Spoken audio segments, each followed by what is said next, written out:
listen up and listen well. For I have quite a life-changing story to tell. Duripitus lived on the south border of the village, between the rock cliffs and the river leading to the lake, just on the other side of his neighbor, the one they called Capitulant Jake.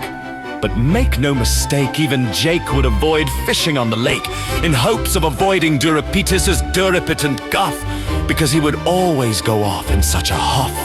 In fact, very few would venture out unless they were exceptionally good at catching trout, for they knew that it was the one thing that could appease Duripitus.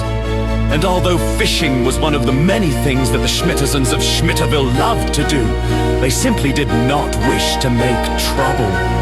And in order to make it to the lake with their boats, his dwelling, they absolutely would need to pass by, and on the double. For if they happened to sneak past and make it to the lake without any grief, most truants would let out a quick sigh of relief.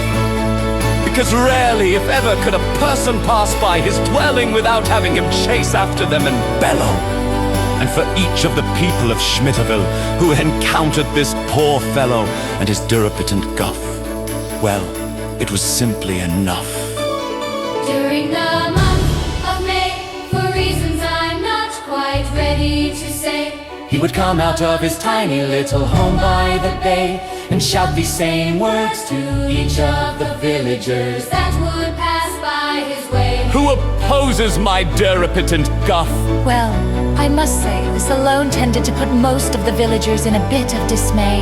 It wouldn't have mattered whether you were a truant, a squickledop, or some other rodent. His manner was inexcusable and extremely potent. Why would a person act so unruly? Why would a truant act so unkind? Well, according to the Shmitterville Book of Words and Names, the name Duripitus derives from the word duripitant, which simply means one who is extremely defiant while refusing to be compliant.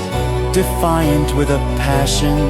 Very few had the faintest idea why a person or creature would act in such a fashion. Of course, this begs the question, what makes a person so mean? What makes a bully a bully? Two very difficult questions to answer, it would seem. Now, this much I know and have learned for certain. By telling my story, I hope to pull back the curtain.